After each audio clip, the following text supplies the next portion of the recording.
Hello friends, आप सभी का स्वागत है आपके अपने यूट्यूब चैनल पढ़ाई की पोथी में। साथियों, उम्मीद करती हूँ कि आप सभी स्वस्थ होंगे, मस्त होंगे, बेहतर होंगे और निरंतर अपनी तैयारी के माध्यम से सफलता का मार्ग प्रशस्त कर रहे होंगे। तो चलिए, वीडियो स्टार्ट करने से पहले अगर आप चैनल पर नए हैं तो फटाफट से इसे सब्सक्राइब कर लें ताकि आगे आने वाली वीडियो की सभी नोटिफिकेशन आप तक पहुँच सकें। तो पोषण के पार्ट 1 में हम डिस्कस कर चुके थे कि पोषण क्या है, हमारे शरीर के लिए क्यों महत्वपूर्ण है और पोषण के अंतर्गत कौन कौन से तत्व शामिल होते हैं, जैसे विटामिन है, खनिज है, प्रोटीन है, वसा है, कार्बोहाइड्रेट है। इन सभी चीज़ों के बारे में हमने एक जनरल नॉलेज ले ली थी। आज हम उन्हीं चीज़ों को डीपली पढ़ेंगे कि इन चीज़ों की कितनी ज़्यादा आवश्यकता होती है, शरीर में इनकी कितनी मात्रा होनी चाहिए, अधिक मात्रा से क्या प्रभाव पड़ेगा और कम मात्रा से क्या प्रभाव पड़ेगा। तो चलिए, इसमें आज हम स्टार्ट करेंगे। सबसे पहला टॉपिक है विटामिन। तो विटामिन के बारे में हम सभी जानते हैं विटामिन कुल कितने प्रकार की होती है। तो विटामिन के जो पार्ट्स हैं वह होते हैं ए, बी, सी, डी, ई और के। इनमें से कुछ विटामिन ऐसी होती हैं जो वसा में घुल जाती हैं और कुछ विटामिन ऐसी होती हैं जो कि वसा में नहीं घुलती हैं, पानी में घुलती हैं। तो हम याद रखेंगे कि जो वसा में घुलने वाली विटामिन है उनके लिए सबसे आसान फॉर्मूला है कीड़ा। क्या है? कीड़ा। यानी कि कीड़ा आपका कैसा है? वसा में घुल जाता है। और बची कौन है अब? बी और सी। यानी कि बी और सी विटामिन कैसी हो गई हैं? तो ये आपकी पानी में घुलती हैं। तो पानी में घुलनशील विटामिन कौन सी है? बी और सी। और वसा में घुलनशील विटामिन कौन सी है? तो KEDA। यानी कि कीड़ा किस में घुलता है? वसा में। अगर आप इस चीज़ को याद रखेंगे तो आप इस क्वेश्चन को कभी भी गलत नहीं करेंगे और ये आपका बहुत बार पूछा जा चुका प्रश्न है। तो चलिए, विटामिन को स्टार्ट करने से पहले सबसे पहले हम पढ़ेंगे विटामिन ए के बारे में। तो विटामिन ए के खोजकर्ता कौन है? विटामिन ए की खोज किसने की थी? तो विटामिन ए की खोज की थी मैकमुलन ने। विटामिन ए की खोज किसने की थी?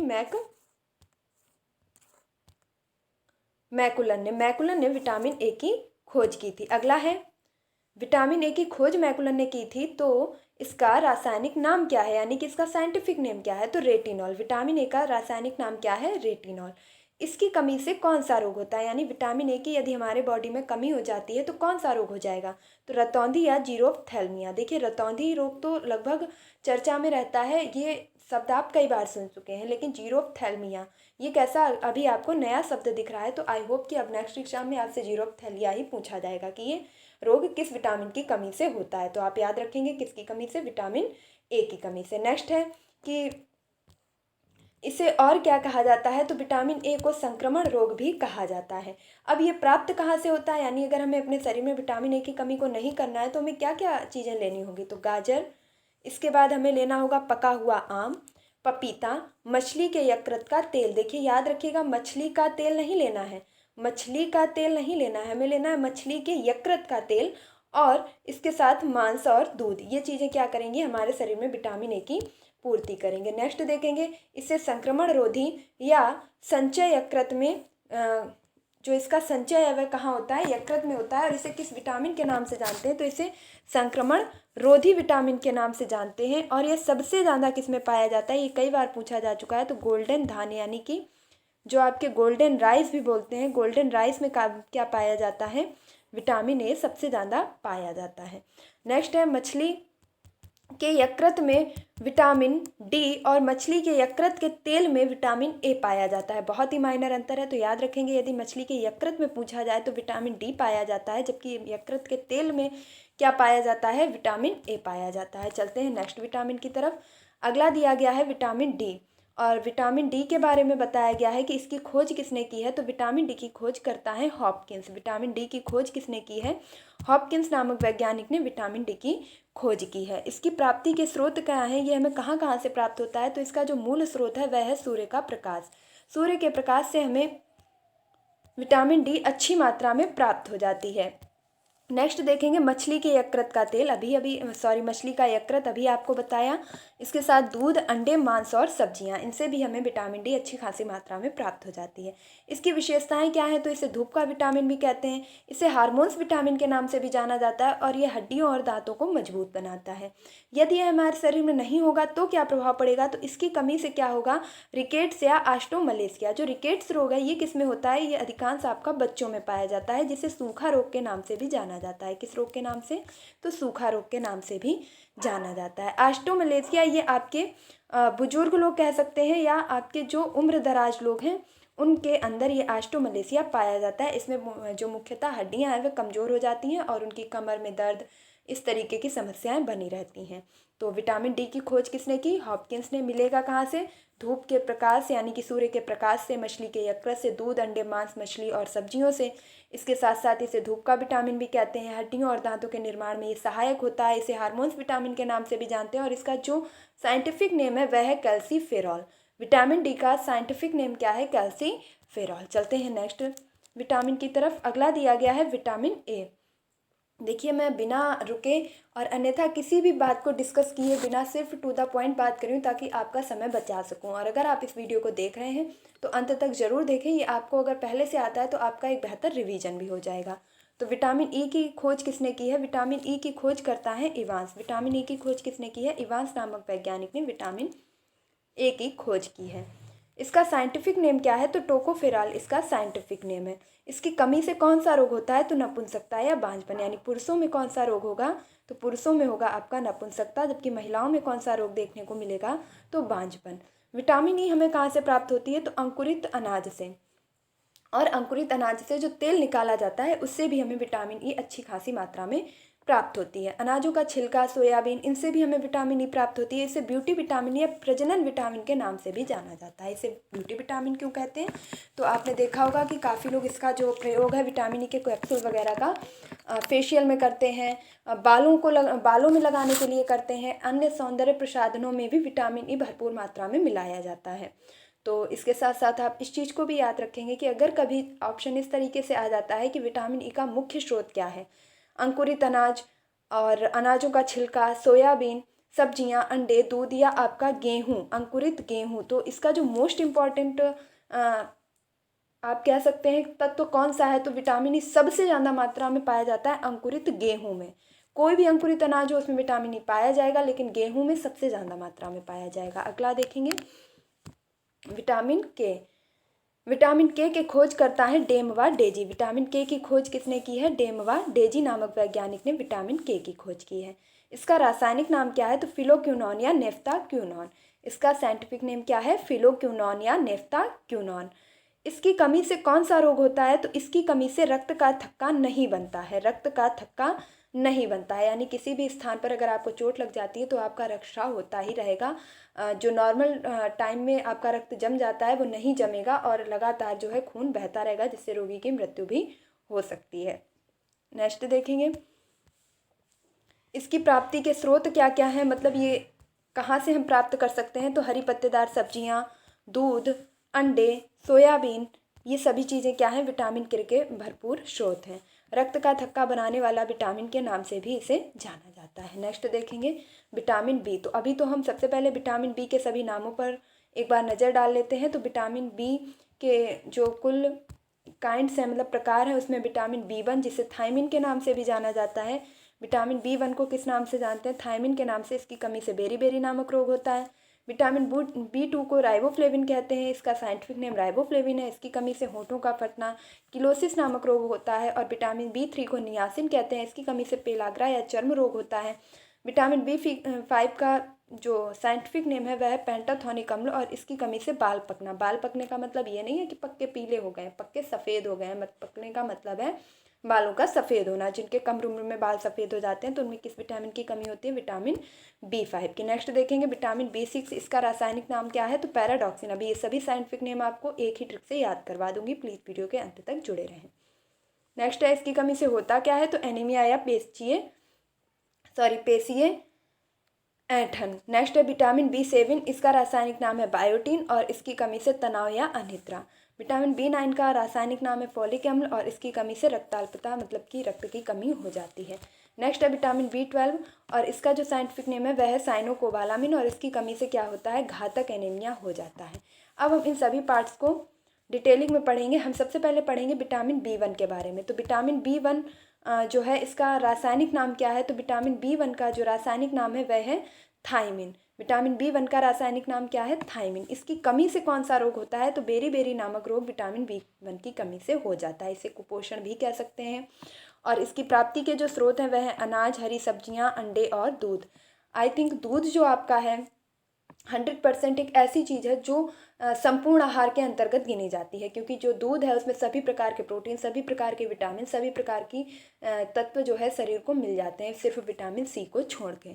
चावल घुलने पर जो नष्ट हो जाता है, पॉलिश किया गया चावल खाने से क्या होता है, विटामिन B1 की कमी हो जाती है, यानी कि जो पॉलिश किया हुआ चावल है उसमें क्या होता है, विटामिन बी की कमी हो जाती है। नेक्स्ट देखेंगे विटामिन B2 के बारे में कहा गया है किसका रासायनिक नाम है, राइबोफ्लेविन, और इसकी कमी से क्या हो जाता है, होंठों का फटना या केलोसिस, यानी कि आप देखते होंगे कि सर्दियों में तो अक्सर कर सभी के होंठ फटने लगते हैं, लेकिन वैसे भी कई लोगों के होंठ ज़्यादा ही फटते हैं, त्वचा फटी फटी हो जाती है, उनकी एड़ियाँ भी बहुत फटती हैं, तो उनमें कौन सी विटामिन कम होती है, विटामिन B2। और इसकी विशेषता क्या है, तो ये एंजाइम का निर्माण करने वाली या एंजाइम के निर्माण में सहायक विटामिन के नाम से भी जानी जाती है। ये जो चीज़ है आपके लिए मोस्ट इम्पॉर्टेंट हो जाएगी कि एंजाइम निर्माण में सहायक विटामिन कौन सा है, तो विटामिन B2 याद रखेंगे। अगला देखेंगे विटामिन B3। विटामिन B3 का रासायनिक नाम नियासिन है और ये सबसे ज़्यादा पाया जाता है खमीर या खट्टे फलों में। इसे अमीनो अम्ल का संश्लेषण करने वाला विटामिन भी कहते हैं। देखिए एंजाइम का निर्माण करने में सहायक कौन था, विटामिन B2, और विटामिन B3 क्या कर रहा है, अमीनो अम्ल का निर्माण करने में सहायक है। इसकी कमी से कौन सा रोग हो जाता है, तो पिलाग्रा या चर्म रोग। पिलाग्रा या चर्म रोग नामक बीमारी किससे हो जाती है, तो विटामिन B3 से। अगला है विटामिन B5। विटामिन B5 किस में पाया जाता है, तो ये पाया जाता है खमीर, दूध, जिगर या अंडे में। जिगर यानी कि यकृत ही कहेंगे इसे, इसमें पाया जाता है विटामिन B5। इसका जो साइंटिफिक नेम है वह है पेंटाथोनिक अम्ल। पेंटाथोनिक अम्ल, देखिए 5 से मैंने याद कर लिया कि कोई एक व्यक्ति है जो कि बहुत मोटा है, मोटे के कारण वो कैसा हो गया, ऐसा हो गया, यस आकार का, और ये क्या लग रहा है आपका 5 लग रहा है, तो उसका जो पेंट है वो उसको आ नहीं रहा है, तो कैसा हो गया, पेंटाथोनिक। B5 का रासायनिक नाम क्या है, पेंटाथोनिक अम्ल, और इसकी कमी से क्या होता है, तो कम उम्र में ही लोगों के बाल सफ़ेद होने लगते हैं। नेक्स्ट देखेंगे विटामिन B6। विटामिन B6, देखिए सिक्स को बोलने में आपको इक्स का जो साउंड हो रहा है, सिक्स के साउंड को आप रिलेट करेंगे पैराडॉक्सिन से, सिन सिक्स, तो आप इस चीज़ को अगर याद रखेंगे तो आप कभी भी इसका साइंटिफिक नाम नहीं भूलेंगे। इस तरीके से ही मैंने खुद भी याद किया था। तो विटामिन B6 का जो साइंटिफिक नेम है वह है पैराडॉक्सिन, और ये इसकी मात्रा किस में पाई जाती है, यानी कि ये किस में अच्छी मात्रा में पाया जाता है, तो आपका आंसर हो जाएगा मांस, अनाज, अंडे और सोयाबीन में विटामिन B6 की भरपूर मात्रा पाई जाती है। यह क्या करता है कि याददाश्त को बढ़ाने वाला विटामिन है, यानी कि कुछ लोग सपने देखते हैं और उन्हें भूल जाते हैं। अगर आपको अपने सपने याद रखने हैं तो भैया ज़्यादा से ज़्यादा मात्रा में विटामिन B6 लीजिएगा। इसकी कमी से होता क्या है, तो पेशीय ऐंठन, यानी कि अपनी जो पेशियाँ होती हैं शरीर की उनमें ऐंठन होने लगती है और एनीमिया रोग भी हो जाता है। नेक्स्ट है B7। देखिए 7 को मैंने रिलेट किया 17 से, 7 को मैंने किससे रिलेट कर लिया, 7 को मैंने रिलेट कर लिया 17 से, और 17 से याद रहेगा बायोटीन। 17 से क्या रिलेट कर लिया, बायोटीन, तो B7 बायोटीन, इसका साइंटिफिक नेम क्या होगा, बायोटीन। यह किस में मिलता है, मूंगफली, मांस, अंडे, टमाटर और हरी सब्जियों में। इसकी कमी से कौन सा रोग होता है, तो तनाव, अनिद्रा और इसके साथ बालों का गिरना, स्किन रोग, ये सभी क्या होते हैं, विटामिन B7 की कमी से होते हैं। आजकल सभी के बाल बहुत ज़्यादा झड़ते हैं। निद्रा यानी कि नींद में जो है उलझन होती है, नींद नहीं आती है, तनाव रहता है लगातार, तो उनमें कौन से विटामिन की कमी पाई जाती है, विटामिन B7। उसका साइंटिफिक नेम क्या है, तो बायोटीन। नेक्स्ट देखेंगे विटामिन B9। विटामिन B9 का जो रासायनिक नाम है वह है फॉलिक अम्ल। विटामिन B9 का रासायनिक नाम क्या है, फॉलिक अम्ल, और इस की प्राप्ति का जो सबसे अच्छा स्रोत है वह है हरी सब्जियां। अब क्योंकि इसकी कमी से रोग कौन सा होता है, तो एनीमिया। एनीमिया यानी कि लौह तत्व की कमी होना, और लौह तत्व को बढ़ाने के लिए सबसे ज़्यादा इंपॉर्टेंट क्या होता है, जैसे आपका गुड़ है, हरी पत्तेदार सब्जियां हैं, ये सभी क्या होती हैं, विटामिन B9 के लिए मोस्ट इंपॉर्टेंट होती हैं। नेक्स्ट देखेंगे विटामिन B12। तो विटामिन B12 का जो साइंटिफिक नेम है वह है साइनोकोबालामिन। B12 का साइंटिफिक नेम क्या है, साइनोकोबालामिन, और इसकी प्राप्ति के स्रोत क्या है, मांस, मछली, अंडे, दूध, फल, भूमिगत सब्जियां, यानी कि जो भूमि के अंदर रूट के रूप में पाई जाती हैं, जड़ें हैं आपकी। नेक्स्ट है इसमें कोबाल्ट धातु पाई जाती है। इससे घातक एनीमिया होता है। एनीमिया तो होता है लेकिन एक जो है हाई लेवल का एनीमिया होता है। इसका रासायनिक नेम क्या था, साइनोकोबालामिन। आपसे कई बार प्रश्न पूछा गया है कि कैंसर के उपचार में किसके समस्थानिक का प्रयोग किया जाता है, तो कोबाल्ट के समस्थानिक का। और कोबाल्ट का सबसे अच्छा स्रोत क्या है? Vitamin B12। तो ये मोस्ट इंपॉर्टेंट क्वेश्चन है, विटामिन से आपसे इस प्रकार के भी क्वेश्चन पूछे जा सकते हैं। तो विटामिन B12 में क्या पाया जाता है? कोबाल्ट का समस्थानिक, जिसका प्रयोग कैंसर के उपचार में किया जाता है। नेक्स्ट देखेंगे विटामिन सी। विटामिन सी की खोज करता है होकल्ट। विटामिन सी की खोज किसने की है? होकल्ट नामक वैज्ञानिक ने। इसका साइंटिफिक नेम क्या है? तो एस्कॉर्बिक अम्ल यानी कि स्कॉर्बिक एसिड। और इसकी कमी से कौन सा रोग होता है? तो स्कर्वी रोग। इससे क्या होता है कि मसूड़ों में खून आना, या मसूड़े के ऊपर जो हमारा मांस होता है वह क्या होता है, वो भी पक जाता है। तो इस प्रकार के जो रोग होते हैं वे विटामिन सी की कमी से होते हैं। खट्टे फल, आंवला, नींबू, वर्गीय फल या कच्चे आम, हरी सब्जियां इसका अच्छा स्रोत हैं। गर्म करने पर यह विटामिन नष्ट हो जाता है। यह घाव भरने वाला विटामिन भी कहलाता है। और यदि हम सब्जियों को काट करके फिर धुल देते हैं तो ये विटामिन क्या होता है? पूरी तरीके से नष्ट हो जाता है। तो हमें सब्जियों को काटने से पहले ही धुल लेना है, काटने के बाद उनको नहीं धुलना है। और यदि हम किसी चीज़ को गर्म कर देते हैं तो भी यह विटामिन क्या होता है? नष्ट हो जाता है। नेक्स्ट आप याद रखेंगे कि इसे घाव भरने वाला भी विटामिन कहते हैं। हरी मिर्च में भी विटामिन सी पाया जाता है, इस चीज़ को याद रखेंगे। हरी मिर्च कई बार ही आपका ऑप्शन में आया और लोगों ने सोचा कि भैया इसमें तो खट्टापन होता ही नहीं, तो इसमें विटामिन सी कहाँ से पाया जाएगा? लेकिन नहीं, विटामिन सी हरी मिर्च में भी पाया जाता है और यह घाव को भरने में महत्वपूर्ण होता है। और आज का टॉपिक हम यहीं तक रखेंगे। आज हमने विटामिन के बारे में पूरी तरीके से जो है डिस्कस कर लिया है। नेक्स्ट टॉपिक आपका आएगा कार्बोहाइड्रेट का, नहीं तो ये जो टॉपिक है लंबा खींच जाएगा, वीडियो लंबी हो जाएगी और आप इरिटेट हो जाएंगे। तो आज आप एक एक टॉपिक को कंप्लीट करते चलिए। आज हमने पढ़ लिया है विटामिन के बारे में। आई होप विटामिन से संबंधित कोई भी डाउट आपके मन में नहीं रह गया होगा। अगर आपको कोई भी चीज़ पूछनी है, कोई भी डाउट है, किसी प्रकार का कोई भी प्रॉब्लम है, तो आप कमेंट बॉक्स में पूछ सकते हैं। मिलती हूँ अपने नेक्स्ट वीडियो में। तब तक के लिए आपको अगर यह वीडियो थोड़ा सा भी अच्छा लगा है तो प्लीज़ इसे लाइक कीजिएगा। आपका एक लाइक मेरा काफ़ी हौसला बढ़ाता है। और अगर आप चैनल पर नए हैं तो इसे फटाफट से सब्सक्राइब कर लीजिए और अपने दोस्तों के साथ शेयर कीजिए। धन्यवाद। और इसी प्रकार पढ़ाई की पोथी को सपोर्ट कीजिए।